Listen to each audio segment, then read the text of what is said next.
Okay.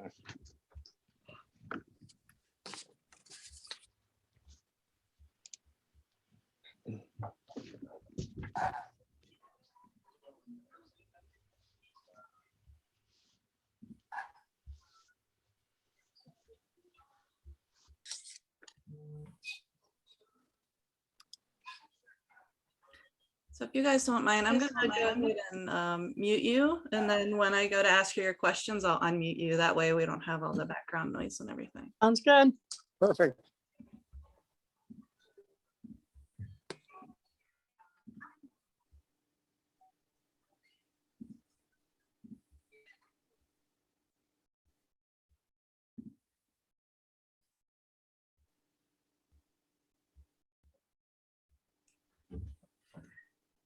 Welcome, Alyssa. Thanks for joining us. Hi, good to see you. We're going to get started in a couple of minutes. We'll leave a little bit of time for people to join us. And this session is being recorded, just so that everybody is aware of that.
Oops. That's okay. All right. Thanks everybody for joining us. If you want to stay in touch, I've shared a couple of links in the chat for everybody. We have a newsletter sign up for the Inspired Photographers group. And if you would like to learn more about each photographer, you can check on our website where our little bios and links to our social media pages are available, and some images from today's this week's virtual exhibit. So thank you so much for joining the show. I guess we can start. So I am photographer Erica Tamburo. I'm really delighted and honored that you would choose to spend your Sunday evening with us. I know there's lots of football going on. I really think this afternoon will be worth your time. We have some really talented photographers here today who will be sharing some of their work with you, but most importantly, they'll be sharing with you their experience. I've always enjoyed talking about the difficult stuff. Processing and growing is an important human physical interaction. And boy, do we have a lot to process after the last 2 years. So it is with much gratitude that I introduce you to a group of photographers that we have here today. They're willing to be vulnerable and share their struggles with you. So I hope that you find today's discussion interesting. It creates connection and empathy and a little bit of healing as well. With that, I'm going to ask Anita Buzzy to introduce herself, introduce the Inspired Photographers group. Anita, would you mind sharing a little bit about the history of the group? Hi, sure. So I have had my own photography business for 25 plus years, and I realized that I was missing that camaraderie that comes with being a photography student that I used to feel way back in like college, and filmmakers used to have a great class I used to love right after college, and just being around other photographers and having assignments given to me by a teacher, and how freeing that was after being self-employed for so long, somebody giving me an assignment that was just creative, and it wasn't for a client. That was just something like take a picture of stones, and it would just be like, how would I take a picture of stones? And it would just open up your mind to think about something you wouldn't ordinarily take pictures of. So I started talking about this with a few friends, and they had their own businesses and were feeling the same way. And we started this group, and we've gotten together and been apart here and there, but it's been a really long time that we've had this group coming together and going away from each other. And with the pandemic, we haven't been able to get together in person. And I'm really grateful that Erica was decided to put this show together to gather some of the things that we've created over this pandemic time, because it has been a time for photographers and all artists to really think about their art in a different way. And some people have fallen away from what they do. Some people have really been drawn to create in an entirely different way. I know I have. So I'm excited to hear about everybody else's journey through this time and how it's changed how they view their creativity, and to also share sort of my journey. And so this group is just evolving along with what's happening in the world, and hopefully we'll get together in person again. And this virtual thing is the first of its kind for us. So I appreciate you putting it together, and it's going to be fun today. So thank you. Thanks, Anita. I think everybody will agree that we're very grateful that you started hosting Inspired again, and were able to connect us and build these important friendships. So thanks to you. And I shared the link to the Inspired Photographers group for any photographers out there who are interested in joining.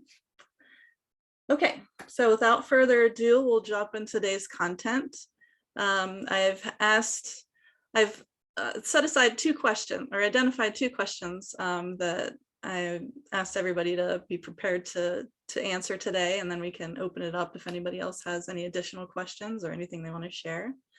The first question was really, what was your experience creating during COVID, and how did that impact your creative process?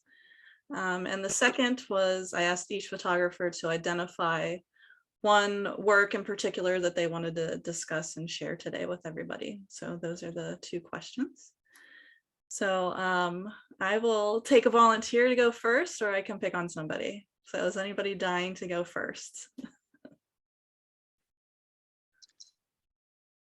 I think Jason's dying to go first. So Jason, I'm gonna unmute you. There you go. All right. Apparently I had that look in my eye, right? You did. All right. So remind me of the questions in the order. Sure. And the first one is, I have to put, okay, John. Jason, can you share with us how the pandemic impacted your creativity and your productivity during the past 2 years now? When we started to talk about this, it was 1.5 years, but I think we're close to 2. So kind of the biggest thing for me that was a speed bump in my creative process during the first part of 2020 rather, was that every 4 years, every leap year, I do a picture a day project where I shoot, edit, and post an image every single day of the year. And I have some constraints on myself as to it has to be shot in that day. It has to be edited and posted during that 24-hour period. And I had done 2 of them before, and going into the first, say, month and a half or so of 2020, I had lots of plans about how I was going to, to do this third one. I try and keep things interesting where I mix up the things that I shoot, some studio stuff, some location stuff, And it kind of hit that things were getting shut down, and things were kind of being locked up in a sense of not being able to go places. So a lot of my ideas had to get rethought. And one of the things that I do in my free time. So I do a lot of both sides of the house photography wise. I do a lot of commercial stuff with weddings and portraits and things of that nature. And I do a lot of what I like to refer to as the fine art side of things with landscapes and cityscapes and urban exploration photography. And for anybody who doesn't know what urban exploration photography is, it is documenting things like old buildings and places that have kind of been abandoned and kind of left for nature to reclaim.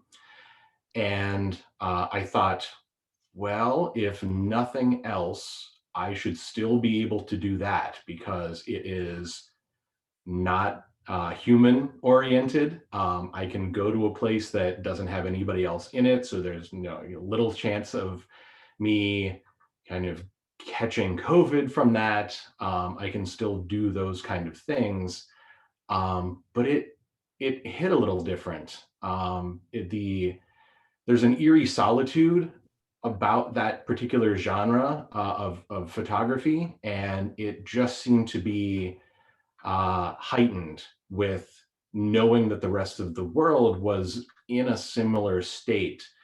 And so I took it upon myself to do a little bit more of that in my yearly project, to kind of echo sort of the way that the rest of the world was feeling, isolated, alone, um, that kind of stuff. So fortunately, I was still able to do this particular thing that I really enjoy, but at the same time, it had a more of an emotional impact on me.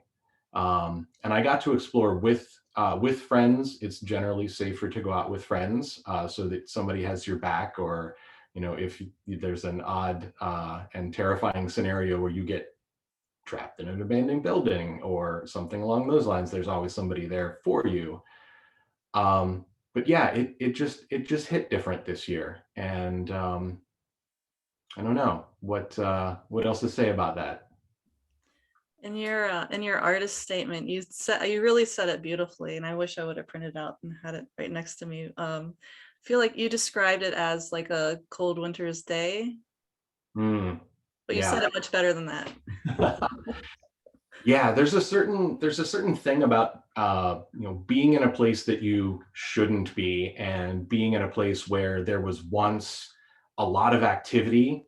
So the picture that I'm going to talk about is in an abandoned church, and it's really odd being in a place that was once filled with just either joyous music or human voices or a bustle of activity, and now it's just empty, and it's just been left to nature to kind of change in its own way.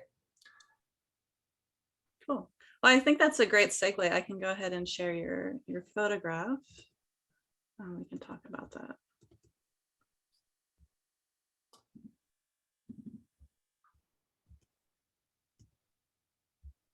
So while she's bringing that up, the photo that I'm going to talk about is, as I mentioned, it's an abandoned church.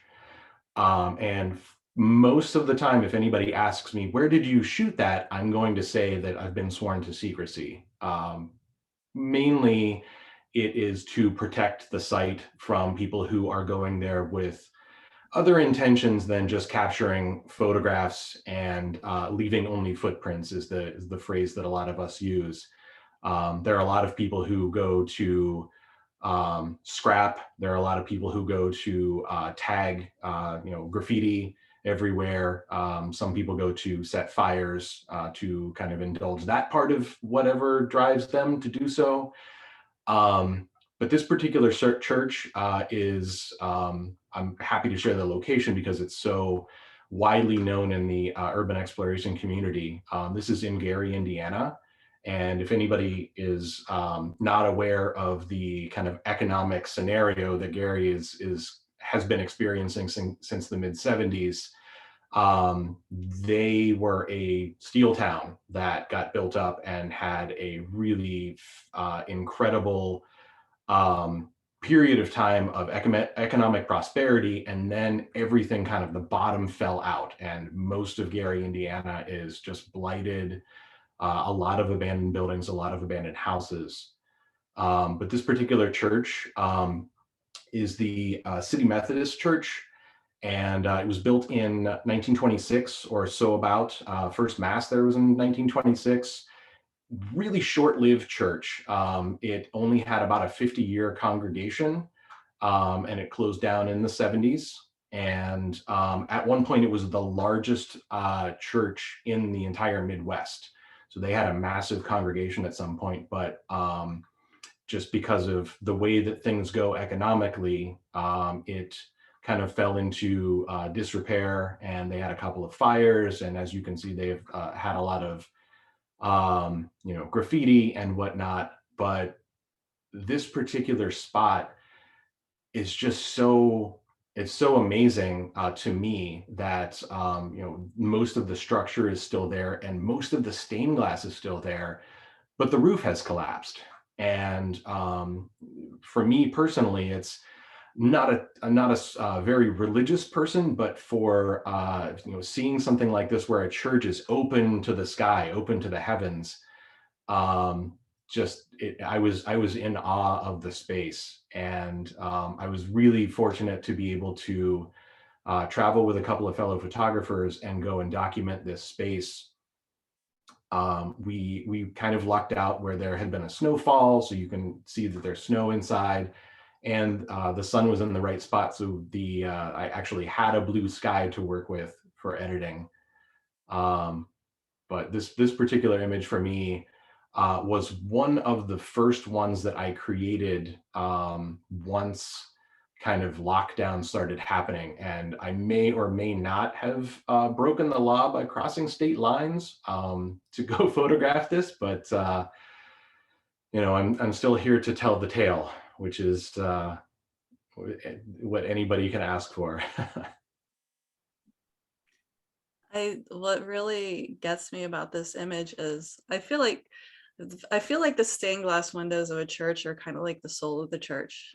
And with those still intact, you can just envision it being full of life. And yeah, usually the stained glass is one of the first things to get damaged, whether it's from something internal crumbling and breaking it, or just people going in and throwing rocks and whatnot. It's kind of funny to me to juxtapose the fact that there's so much graffiti everywhere on the ground, and yet they didn't touch the windows for the most part. So there's a little bit of respect still left in the people who were going here to put their mark up or to destroy other things. So it's great. Wonderful. Well, thank you so much, Jason, for sharing your work with us as well. My pleasure, and thank you so much for doing this. This is wonderful. No problem. I'm going to pick on Dave next, who is joining us from an event. Dave, would you mind sharing your experience? Oops. If you unmute, I tried to help you unmute and then I muted you or muted you. How about There you we'll go. figure it out. All right, Dave, the floor is yours. Thank you very much for pulling this all together. This is a really cool event, Erica. So a little background. I love photography since I was a little kid. My dad used to take pictures and he let me use the camera.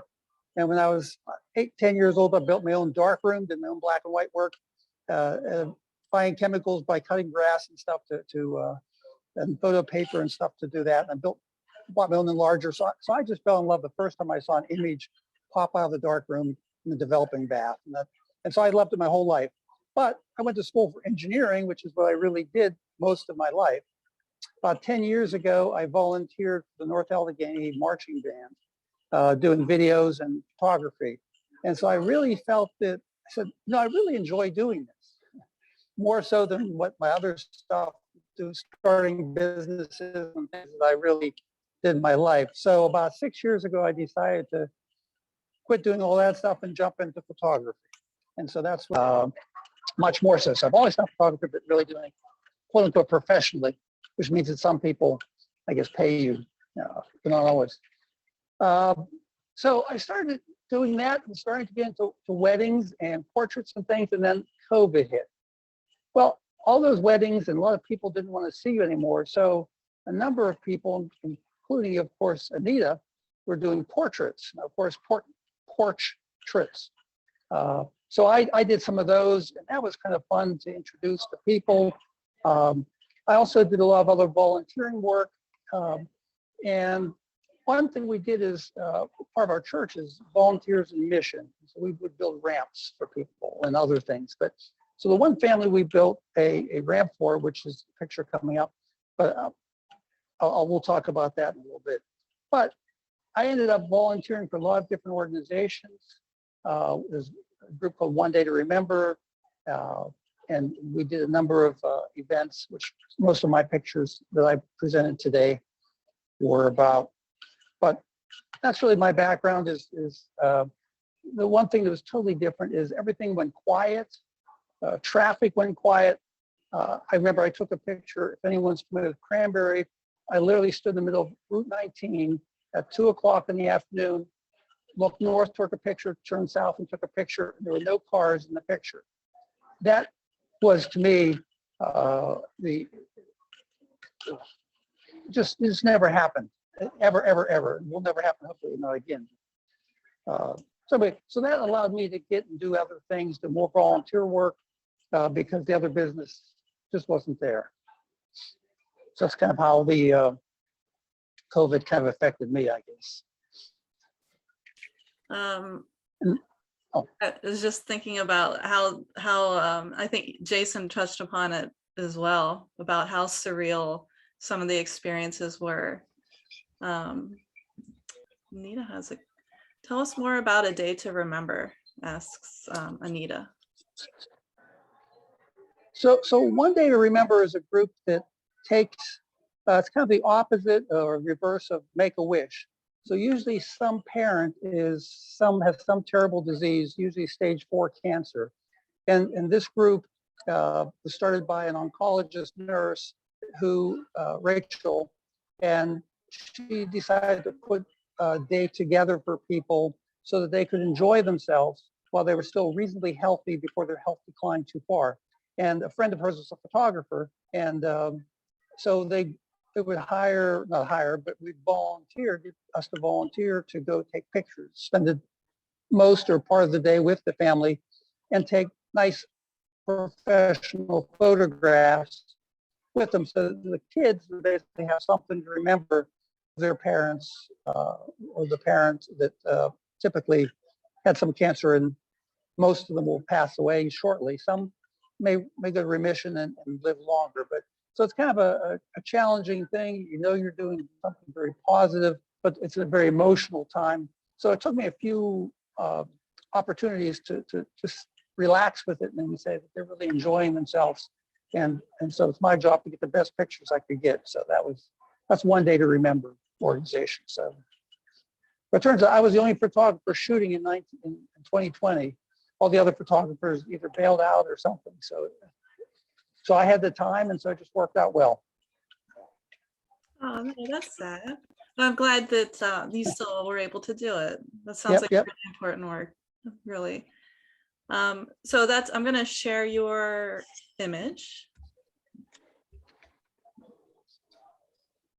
So this is Noah. I met Noah. We did a project. Our church did a project called Volunteers in Mission to build a ramp, which is what they're standing on, so Noah could get in and out of the house with a wheelchair. And that was in September of last year. But then this family, who is Michaela and Dave, they adopted Noah. Noah actually spent like 1,275 days in foster care. He has a condition called arthrogryposis, which means the joints and bones from birth just don't bend. Some of the joints and bones don't bend correctly. And so it requires a lot of operations and things But they started sitting with him and spending time with him, and they said, we wanted to adopt him. So they adopted him, and this was December 11th in 2020. And so I decided this was in black and white, even though they're wearing bright red, bright green outfits because it's Christmas. Noah loves Christmas. He's 5 years old in the picture. But I decided to just, because of COVID, pictures they got, I gave them both black and white and color. I just wanted to show it here for this exhibit because once again, it's kind of, even though it's a bold color, extremely happy times for them. I just wanted to give my little shade of by doing this in black and white. But that's Noah and his new adopted parents.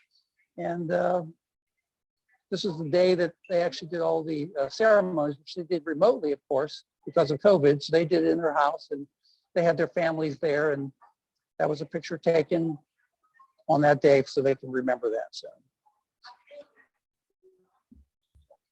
That's such a beautiful family portrait, Dave. I really like your use of black and white. I really, I think, kind of brings out the joy in the family. I really do. because I think you see their smiles when you have it in color, you don't see their faces as much. The faces, I thought, just kind of got blown away by the color, bright colors they were wearing, which I understand why, of course.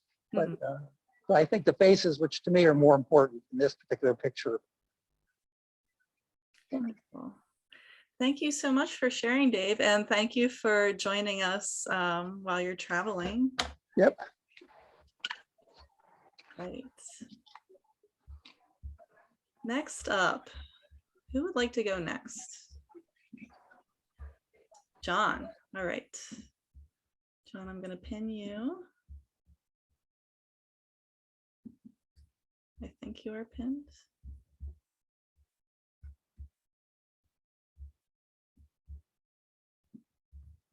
Can you unmute yourself?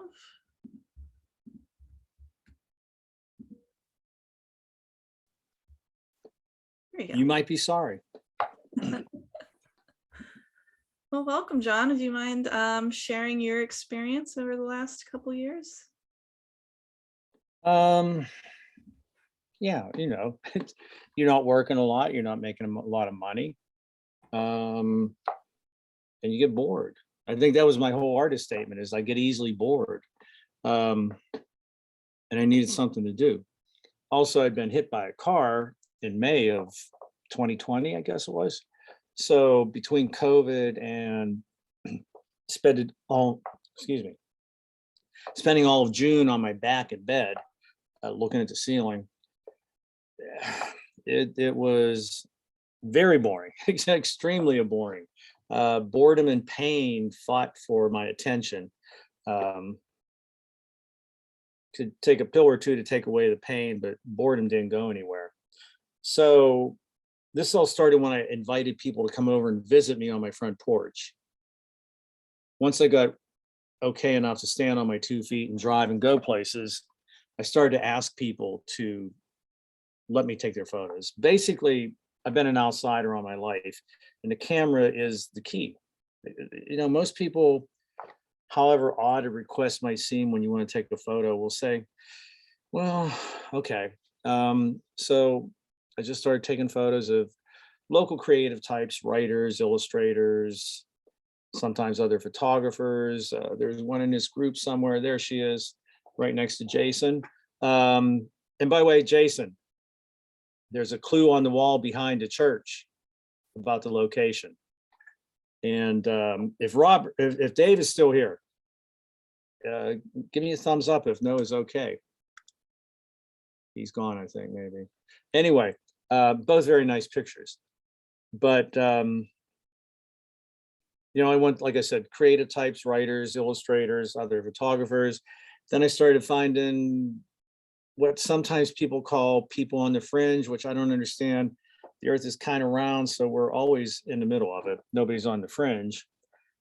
And I just wanted to get into people's lives and see how people live and not be bored and see what happened.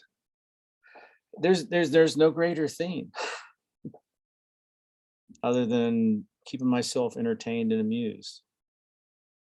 Isn't it special that people invite us in for, I think it's weird, in a way. It's like, hey, I want to take your picture in the middle of a pandemic, but we're going to make sure we're socially distanced and try to reveal something about that person's personality without having it be an advertisement for what they do. For instance, the illustrator, he said, "Do you want me to get some of my artwork out?" I said, "Not if it's not already out, don't do it."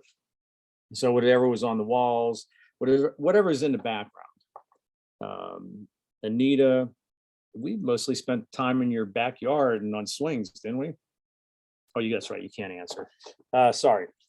So it's an odd thing. It's an odd thing to ask, and it's also an odd thing when people say to me, "Okay," and sometimes people are really, really excited about it, which I don't know. It's baffling to me. It's all baffling to me. well, if they saw your work, if they knew of your work before, Yeah, they do. I mean, it's not as though I'm saying. I mean, most people, first few people I invited did know me, but then I started to reach out to strangers on Facebook, Instagram, standing on corners and passing out leaflets, whatever it took, busy intersections, you name it. cool. And in your statement, you said this is a new project of yours that you're going to keep working on. Yeah, it keeps me going. Yeah, I like doing it. I will say that was one thing about the pandemic shutting everything down. I would have never done this otherwise. I would have kept working and taking photos at events and conferences, the occasional wedding, the sad family portrait sessions where people get robbed. But yeah, it was a benefit from it all. I'm going to share your image that you selected. Yeah, this is Bruce. Bruce is complex, messed up guy. And he knows that he'll tell you about it. He'll tell you he's paranoid. The crossbow you see there in his hand isn't for protection. What Bruce does is he practices shooting the crossbow in this room that I'm standing in that you can't see. And he stands off to camera left and shoots at a wall, camera right, where there's a piece of plywood, usually with a photo on it. And the day I took this photo, he was shooting at the cover of Edinburgh Magazine's Alumni Magazine, and it was a photo I took. And I laughed, and he was embarrassed. And I said, "No, I think it's honest criticism." And we hit it off since then. And I've photographed Bruce many, many times since then. We talk a lot. The other day, I call him an urban hermit. And if you're old enough, you remember a group called Herman's Hermits. He's old enough, he got that joke too. But he lives alone. And the other day I took some turkey and all that other stuff you make with turkey, stuffing and sweet potatoes and stuff like that, and spent some time with him. And that was his Thanksgiving. He spends a lot of time alone. But the artwork in the back, I'm pointing, and that doesn't, but that artwork in the background is his.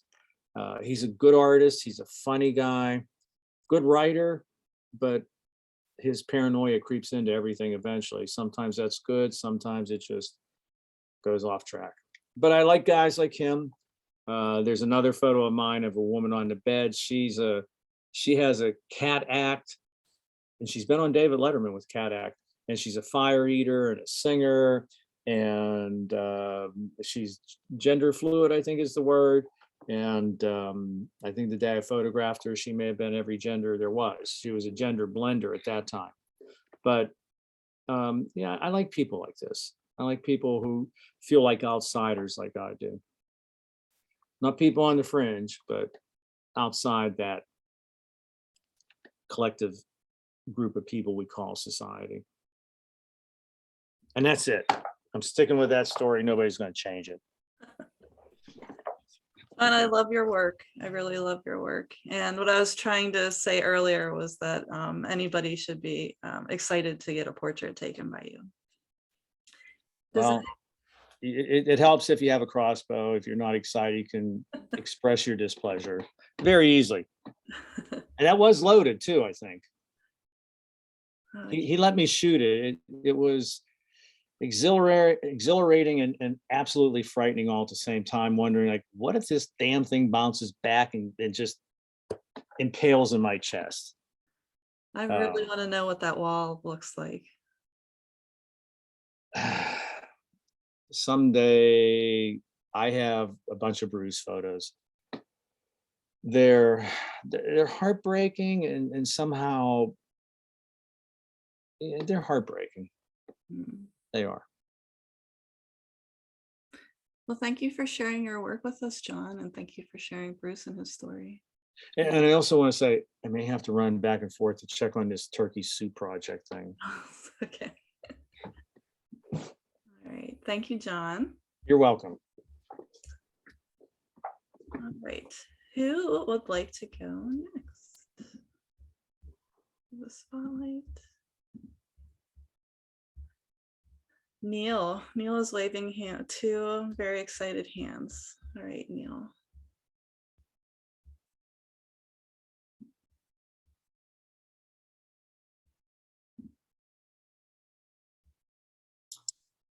All righty, so can you hear me? I can. My experience was sort of hard to describe. Anyhow,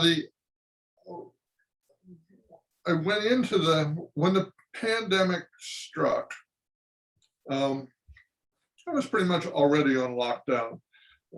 We've got some family health issues going on, so I wasn't out of the house that much. The lockdown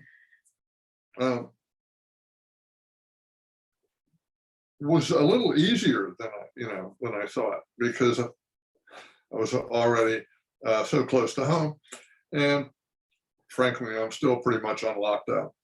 So my very, very I don't know, paranoid about COVID, and tried to be as careful as possible. The work that I had been doing was mainly event photography and people photography. And the part that I like the best is interaction between people. I really live for candid behavior. Let me do this so I don't have so much reflection in my glasses. So anyhow, the human contact was pretty much gone with COVID, and I wound up taking pictures of food. And I'm not really a foodie. It's not something that I had a particular aptitude for, but the food photography experience was really more about the process than the vision. The object was to take a dozen or so pictures, or photographs of a dozen or so dishes, let's put it that way. And I started out with a variety of reflector cards, a bunch of other stuff, and finally gave up on that because it was too unpredictable, and started just taking my portrait lighting setup with me, a couple of flashes, umbrellas, the whole thing. And then the challenge was the location. I mean, I photographed in a lot of empty restaurants, but also I photographed in alleys, next to a dumpster, behind a Coke machine, in a storeroom, pretty much wherever wherever there's a place to set the food. And the restaurants, some of them would make $100 worth of food just for me to take pictures of. Some, once I got set up, I could do it pretty quick. I could actually shoot live orders. Some people wanted to do that, some people didn't. But generally, it was it was a quick in and out. Maybe a shoot would take an hour. So the real credit goes to the chefs, to the restaurant owners, because they were hanging on, trying to make it. And they were all really in a bad way. Some had pretty good takeout business. Others were trying to make it. Others were some people had actually just opened. I was in several restaurants, some of which were quite nice, that were opened in January. So that was kind of sad. The image that I selected as a favorite was shrimp sushi, and it was just no particular reason other than it's a pretty picture. It's well presented, and looks yummy. Beyond that, it was just the small technical challenges of setting up the shot and getting the lights in the right place and all that sort of stuff. I didn't really style the food. I tried to avoid tableware and place settings. Sometimes the restaurant would set a table, and then I would incorporate that. But since most of these were going to be for online menus, I left out the tableware and the rest of the setting so I could crop tightly on the food. And that's about it. Hopefully some of these folks will get back to a normal business, but I haven't. I've been to my favorite restaurant for takeout only about four or five times in the last 18 months. It used to be a weekly outing. So it's tough for everybody. I hope they make it. And what's your favorite restaurant, Neil? The Murray Avenue Grill on Murray Avenue, Squirrel Hill. I will say and bar food. I will say that all of your pictures are beautiful and none of them look like they were shot next to a dumpster. Well, I could crop it out. I was at one place that had one of the first places I went, actually. I was trying to make all this work with an on-camera flash, a reflector, some other stuff outside on a sidewalk. The entrance to the restaurant had a few bullet holes in the wall, and the folks at the bar were pretty sketchy. But food looked good, and even if the food was, in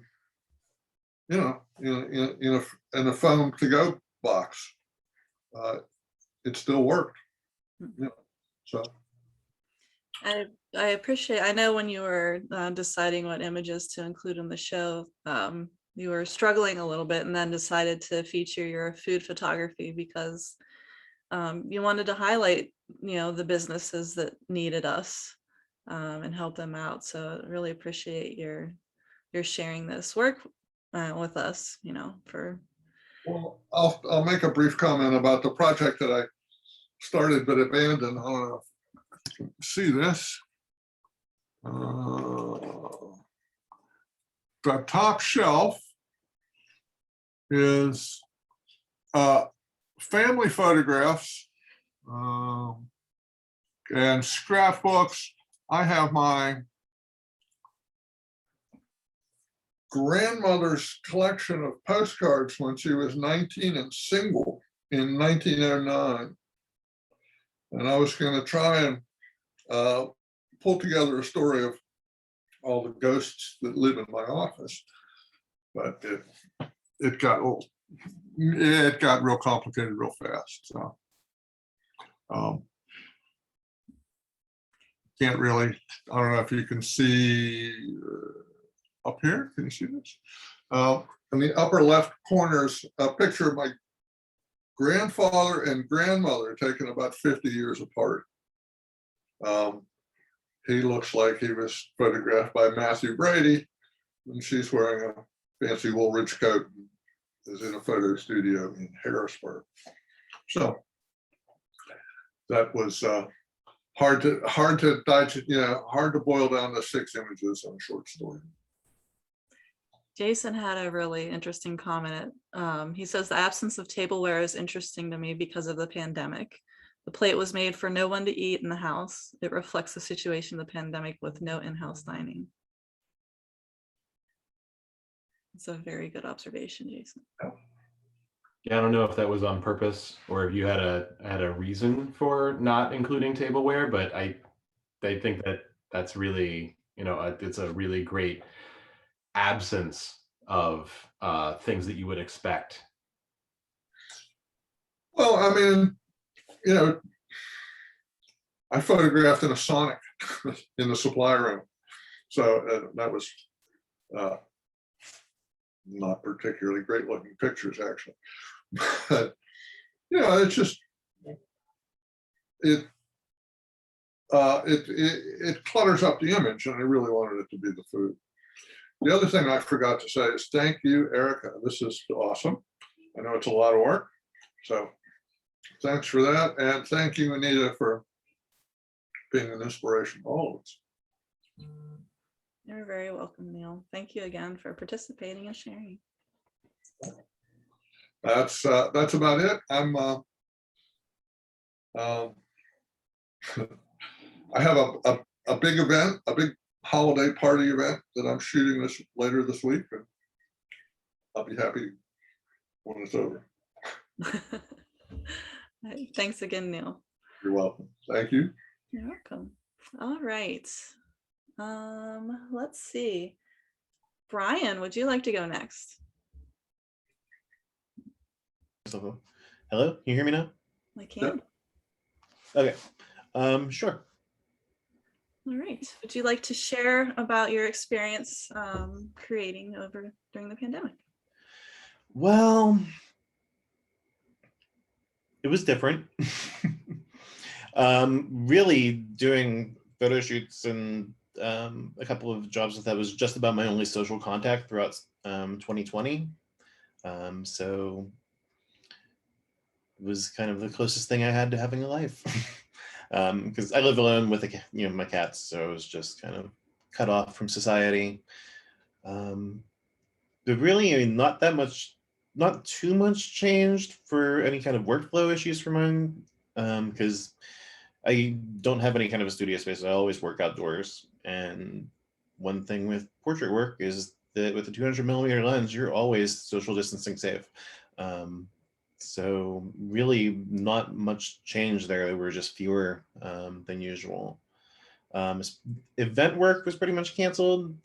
So the one charity gala event that I usually do stuff for ended up turning into a video production instead. That took far longer to get edited than I would care to admit.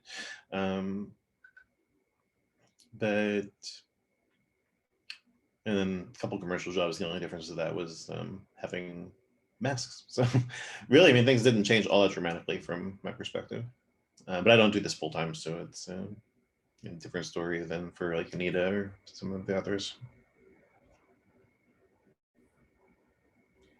I am going to share your image.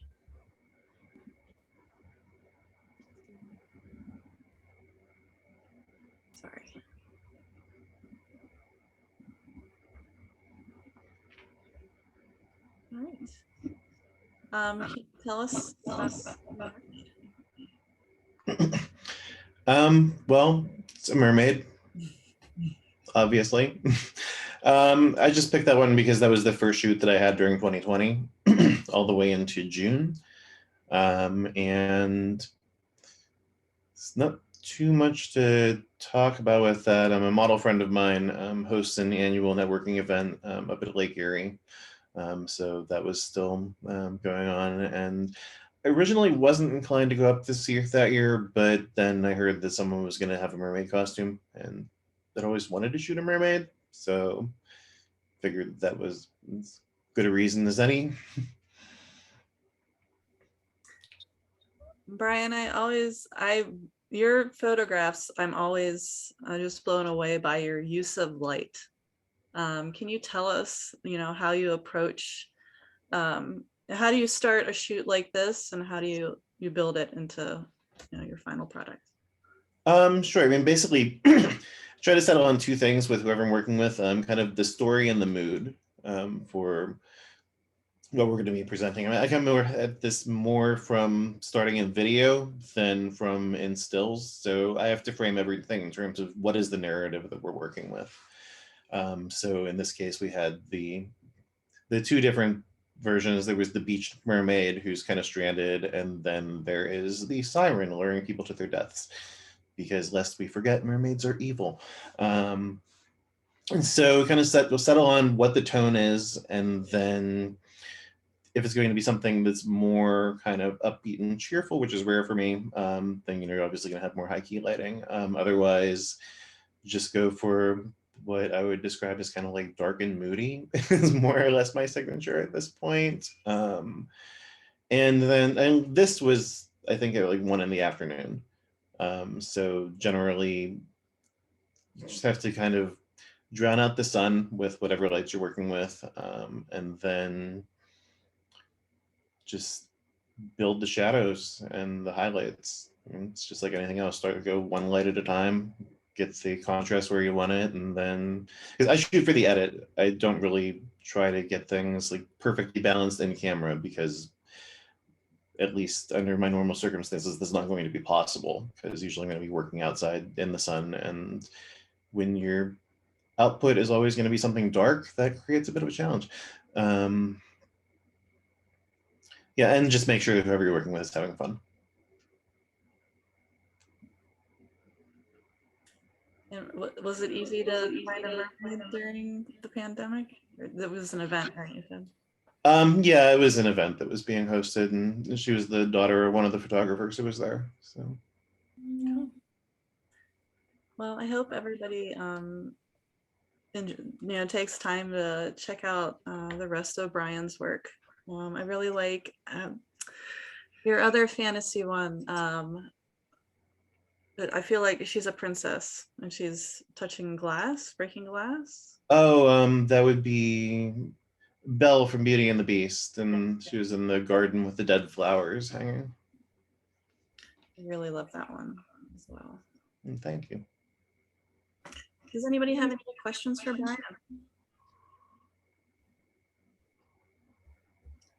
Well, if you think of something. Great. Thank you so much, Brian. Love your work, and Thank you. happy to have you here. Right.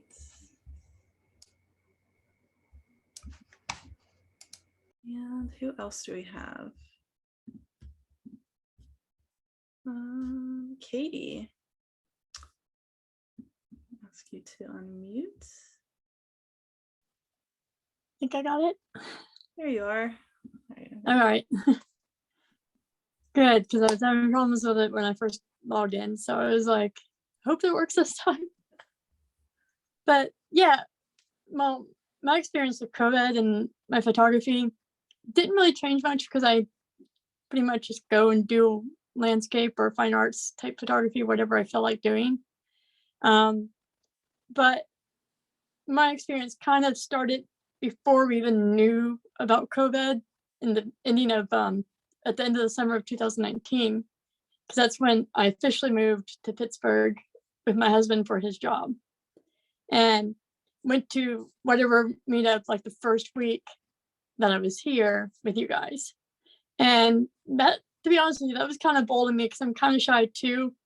It's like I wouldn't call myself an introvert, but I'm not really that much of an extrovert either. So it was like taking that leap to go see what you guys were about and then meetup that I thought would be fun, which I think it was at the pool. And I knew that if I didn't go to it, I would regret not going because it was something I wanted to try. But it's like before moving, I had kind of unintentionally got into portrait photography a little bit more because of a group in Columbus I was part of. And I was taking pictures of models that sort of tagged along with other photographers in the group. And I was kind of enjoying that part of that photography. But then, of course, I'm not really comfortable with asking people, can I take your picture, or asking people to come and take a picture. And I don't drive. So geologically here, I'm kind of, I mean, I'm out in Wexford, and where I'm at in Wexford, I'm like 2 miles from the Target where the last bus stop is. So I don't really have a good way into Pittsburgh unless I have my husband with my 2 kids in the back of the car, drive me down, drop me off for the day and come back. So I was kind of challenged in that way as well. So me getting out and making friends was kind of hard. The only people I really knew here was the people in this group that I met at the pool, maybe a few that I met on Facebook that I hadn't really met in person. But like when the lockdown happened, it was like, well, the nice weather's happening where I was actually going to start trying to be bold and ask people, can I take your picture? Do you want to do a portrait or something? It just never happened because of the lockdowns and because of everything. But I mean, it kind of worked out in different ways for me because I also grew as a person because of what was going on Facebook and on the internet. People having arguments for no reason, and it kind of draining into my day life with my husband here at home. And I was like, I don't like that person. I don't want to be her. So I started doing watercolor instead because photography to me was easy enough that I can intuitively understand what I'm supposed to be trying to do. And I shoot for the edit, as Brian would say. And so it's like, I kind of understood what I was doing for some of the stuff I was doing. And it was too easy to get to a point where I was happy with it. I wanted more of a challenge. So I picked up the brush and started doing watercolor. And towards the beginning of when I was starting to learn a little bit more about watercolor and learn how to do values and stuff, a picture popped up on my Facebook feed from one of the Polaroid groups I was in. And it was done by a French photographer, and I think his name was Maxime Simon. And so I painted a practice picture of it. He liked it so much, he asked me if I could paint another and send it to him in France. So that was the first time where people were actually taking notice of my watercolor. And I finally found it, so it's not really part of the show because I couldn't find the picture right away. But so I repainted it. I sent it to France, and then he sent me actually the pictures back there on the wall. It's the top one over here that's black and white, and you can only kind of see like the dark black and sky. But that's like the ground with the tree, like a bare tree sort of sticking out this way. And I just thought that picture kind of spoke volumes, and I chose one of the prints that I liked of his, and he did a print of it and sent it to me as an artist trade for my painting for that. But other than that, I kind of went from doing watercolor to thinking about learning how to play the violin, which never really happened. I might actually do that, but get a teacher for it, to picking up my camera again. And actually, this is kind of segueing into the picture I plan to share, is that I'd never really kind of got the idea of off the camera flash. And this is the first photo that I had stuck a flash on my camera and then stuck a flash just a little bit off to the side and learned how to turn off the flash of my camera to just have the camera, the off the camera flash to flash. And although the picture's not perfect from what I wanted it to be, it came out close to where I wanted it to be. And I kind of felt that was successful. And I was surprised that the little amount of work I kind of put into it, but the fact that I understood light enough that I could get it to work. And I actually was set up in my entryway at my door, which is this tiny little spot. I had my tripod kind of like one leg up so it could sit on the steps and I could point my camera at it, because I only had, I had like a 50 on it, I think, but that was the only lens I had that was sharp. I have purchased quite a bit of photography gear this last year where I could actually do it. I've just got a new camera today because I know which way I want to go with the photography stuff. And I basically have gone from my 20-year-old 5D to getting the Canon RP, which is a mirrorless. So because I wanted that Wi-Fi connectivity to connect to my phone, to connect to my iPad, to be able to set up shots, because I saw another photographer on Instagram that I really like, Jamie Beck, doing the same thing when she put her stories on. And you should check her work out. She kind of did like one image a day for the lockdowns in France because she lives in Provence, but she is from Texas and used to live in New York, but I think she says she's New York based on Instagram. I think that's pretty much all I've got to say about my experience in my photo at the moment. So Katie, you mentioned that, after moving to Pittsburgh, being able to connect to new people, to new models, Yeah. challenging. Have you started to pursue that again? Or not so much in Pittsburgh. There is a model I work with that I've met through a Columbus group, but I pretty much go back to Columbus on a Greyhound and go take pictures of her sometimes. And I've only done that a couple times. I've got to edit the photos and get them to her because I've kind of had, it was right after I had hernia surgery this summer, so I was still kind of recovering from that. And then by the time I also had to go on different medication for my ADHD. So I had a lot going on. And then my mom passed away in October. So it's like, I keep going to her, like, I mean to get these to you, but give me a moment, And I think I shot them in July. No, I don't remember when we did them, but it was, it might have been beginning of August when I did them, and I have to get them to her now. But I worked with her quite a bit this last year, and it's just me going back and forth from Columbus to take pictures of her.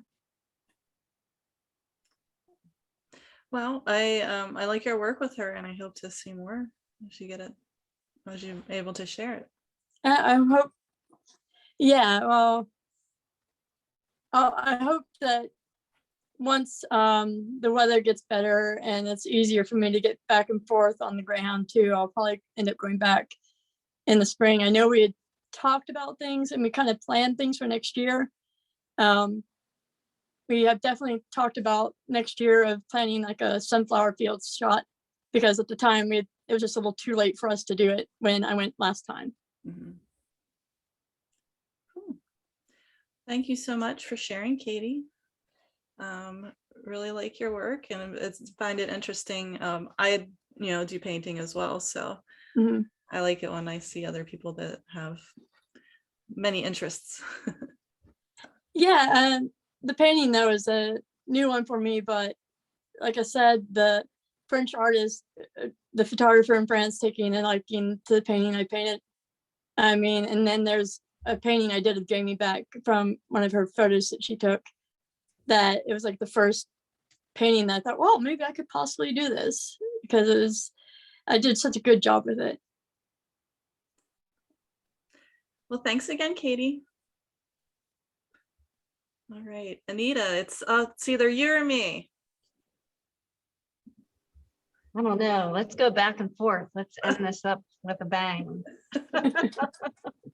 I'll ask you questions, you ask me questions, and see where it goes. Sure, we're both spotlighted. So, All right. do you want me to just say what happened to me? Where should I start? What happened to me? Well, Dave, Okay. Dave mentioned your portraits, which I Yeah, forgot to ask him to define for those that don't know what the portraits are. So maybe I can't help but not to mention portraits when the word pandemic comes across. So for anybody who hasn't noticed, I shot 250 portraits, porch trits. So people on their porches, and made a book about it. And so that took up a lot of my time and energy, starting at the beginning of when things were really at their sort of the crucial point of what I would call like the lockdown quarantine time, which was, I would say, like April and May, June of 2020.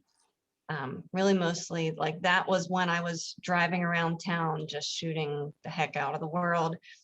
And just noticing that people were saying a lot of the same things and sharing similar sentiments and just wanting to make some sort of statement about togetherness and love. And so it kind of leads me to the image I wanted to share today of the two dancers, because that sort of ties everything together for me, and where my sort of creative eye evolved during this time. After I sort of worked through my emotions around what was happening, I started to realize, well, what do I want to create now? And what it really is these dance photos and the movement and the togetherness that comes from moving amongst relationships and loved ones and friendships and families. And so can you show that picture? Because it'll kind of help me like wrap it up, because I could talk all day about this stuff. But this shot to me says a lot about what happened with our use of and appreciation of time, when everything, at least with what I was doing, slowed down, and my calendar just opened up in a way that never had in my entire life. I had all these things planned and booked, and trips and social events and people to see and places to go. And all of a sudden, seeing just an empty calendar, it was something I'd never had happen in my whole life. And when I took pictures of these dancers, they said something similar. And so it made me think about projecting a clock onto them and seeing, when I got the projector and showed them the clock on the wall, they were like, whoa. And I said, well, just however you want to move, I'm not sure, like, how does this clock make you feel? So I just kind of let it be up to them. And they just sort of chose the spot, and everything came together in this image because she brought the thing that she's wearing. She held it up and she's like, what do you think of this? She goes, it's like the thing that every grandma wears to a wedding.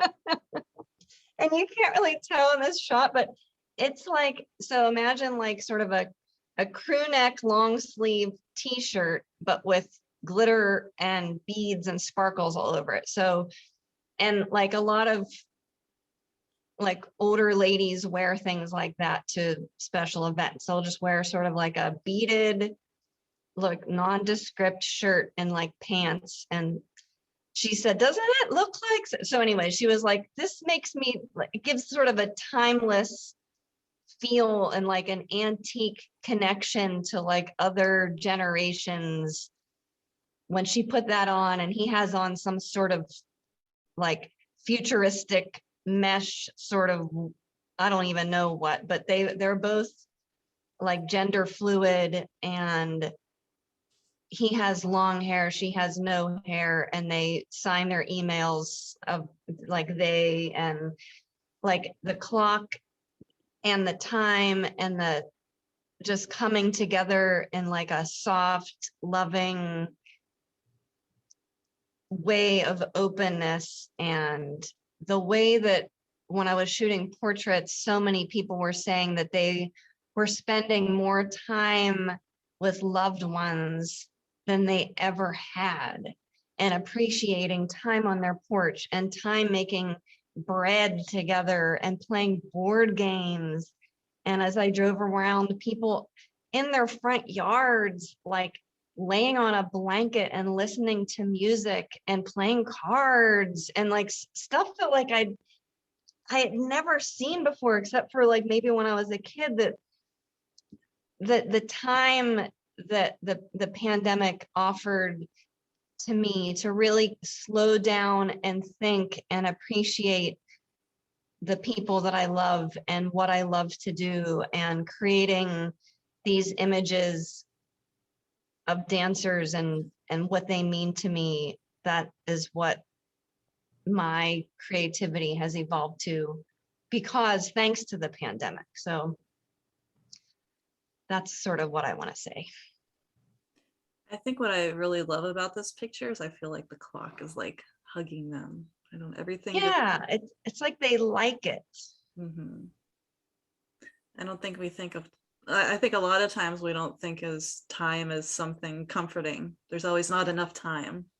Right. Yeah. Yeah, when I projected the image, I was wondering how they would respond to it, because some people might respond to time like they're running late, you know, or the way they might have posed would have been like running out the door, or more like stressed because time is moving too fast. But we had been talking about how the pandemic had affected their careers, and they said the same thing, that having the open time had created a way of looking at their careers and their time being more at home and not traveling so much, because they had been like career dancers and going all over the place, and they were like, they enjoyed having the extra time like I did. So somebody else might pose totally different with a clock projected on them, but the way they posed reflected how I felt about time.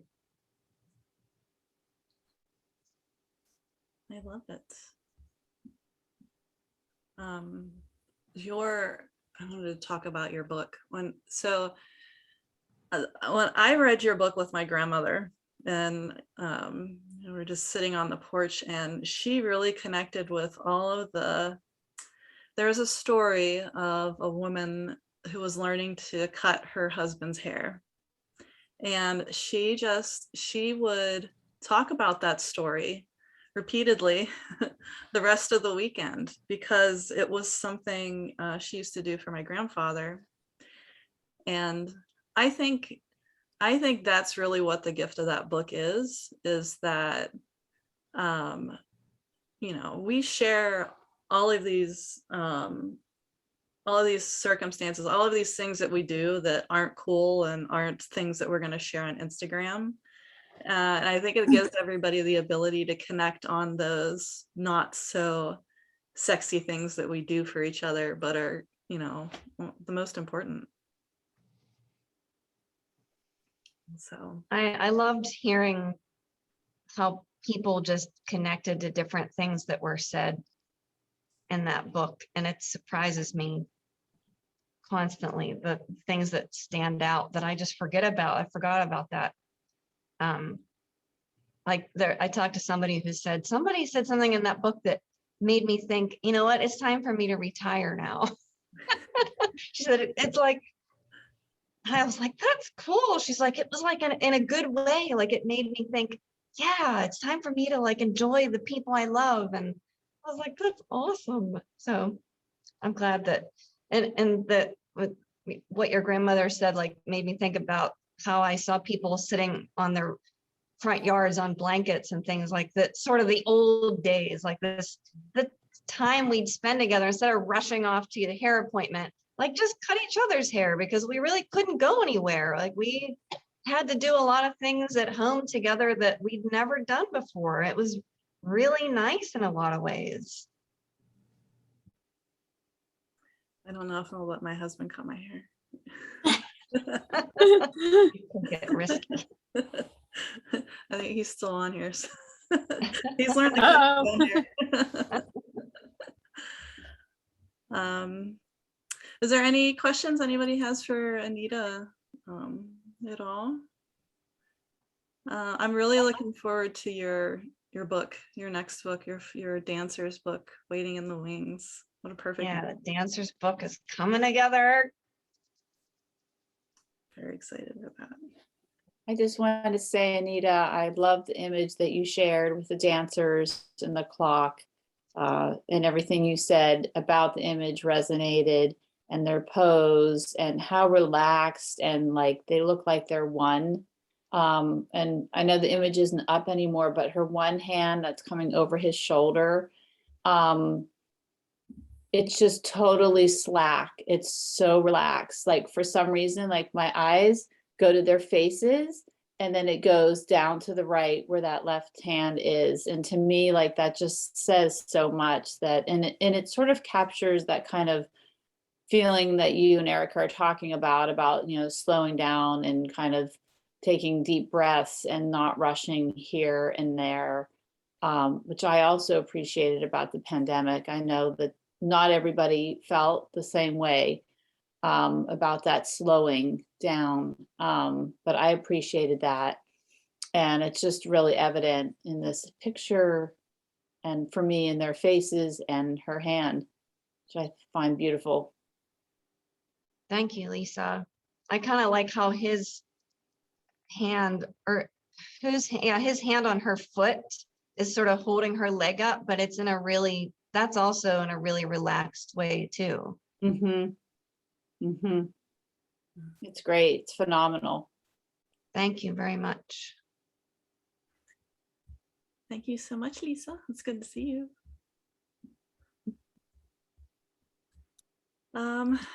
All right, I guess I'm last.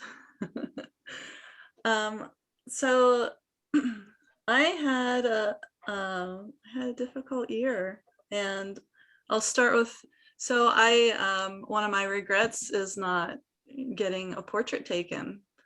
I have anxiety, and instead of the lockdowns making me feel safe, I felt the opposite.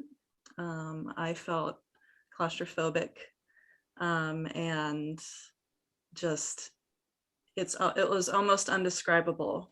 I remember standing in my living room, you know, starting to have a panic attack, and it was just like, it was crazy. I was home. I was home. I was in my safe spot, and my safe spot didn't feel safe. And I couldn't make it. I couldn't do a portrait. That's how bad it was. I couldn't do a portrait. But then, so, you know, other people have touched upon it too, how, you know, their camera is their mechanism, you know. So when I do event work, like I'm behind the camera, but the camera is a means for me to connect with other people. And I realized that, oh, I can control creating things, and creating gives me fulfillment, and makes me feel the best. So I don't even know if there are florists open, but I discovered through Instagram some really great farms, flower farms. So my new thing is like following flower farms, because oh my gosh, their flowers are so beautiful, and some of them have like the most extraordinary flower photography ever. So I discovered I can order flowers directly from flower farms, and yeah, and got some really great stuff, and started working on my paintings and my multiple exposure work. And slowly, it wasn't a cure by any means, but it was a way for me to cope and process feelings. And I thought, you know, of course, I'm not the only one dealing with all of these feelings, and, you know, either falling into work or away from photography work, you know, whatever needed to do to cope, which is why, you know, I pulled everybody together and had this event and did this online exhibit, because I think it's important for us to share experiences. You know, some of us, our businesses were impacted, some of us, our creativity was impacted and we had to pivot. Some of us met new extraordinary people.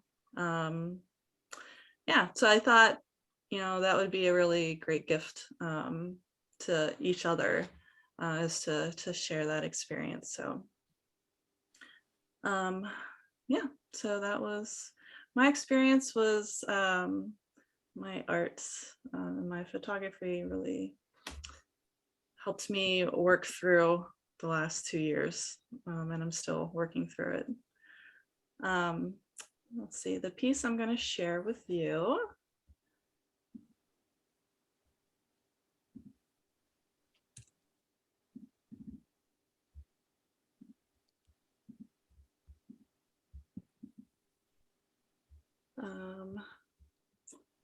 Which I can't remember the name. How terrible is that?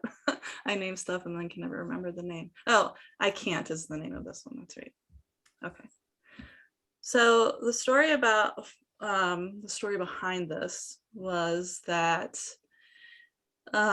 it was the summer after the lockdowns. So everybody was still scared of traveling and scared of going out, and there were lots of things that still hadn't even been very long. So, but I needed to get out of the house, and I needed to get out of Pittsburgh. So a friend, my best friend, and I, we were supposed to go on a retreat, I don't know, somewhere in Maine or around there, and that got canceled. So we were like, what's halfway between Pittsburgh and Colorado? And we're like, Iowa. So we're like, all right, what's in Iowa besides a bunch of farms? And we found a really great farmhouse that had a pond in the middle, and they raised sheep. So there was like the farmhouse, the pond, and then sheep all around. And it was such an awesome place to go and just sit by the pond and listen to sheep for a week and create art together. She's not an artist. She's a wonderful woman in tech, who's a leader in her space, and inspires other women to be brave. So this image is actually not one of my paintings. It is her painting, and she hasn't seen this yet, and she's going to see this and totally be blown away. I can't wait to show this to her. But you know, we were creating alcohol ink paintings, and then I take my photographs with those. And the reason this is called I Can't is because you know, she was making her painting and she's like, I can't paint. This is terrible. It's terrible. This is hard. I can't do this. And she's the person that always tells everybody else around her that we can, that you can. So I created this in honor of our friendship, and sharing with the world that you might think you can't, but you can. So to kind of wrap it up with my anxiety, this trip was a really difficult trip for me.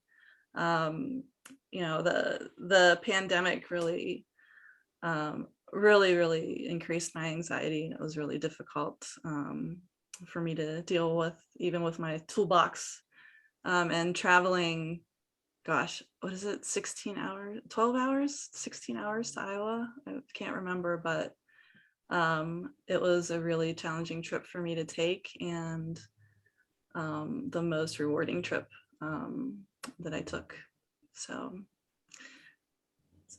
yeah, that's what I'm sharing with you all. And I see a question. Oh, thank you, Coral. Thank you so much. Iowa does feel light years away. I don't know how I made that trip. And back. So is there anything that anybody would like to share before we wrap up today? Questions? I'm gonna unspotlight us, Anita.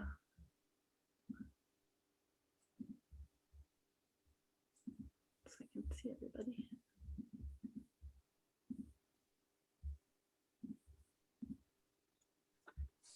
All right. Well, thank you all for sharing, and thank you all for attending. Sunny, Lisa, Coral, and Melissa, thanks for coming. Thank you. You're very welcome. Had fun? Thank you, Katie.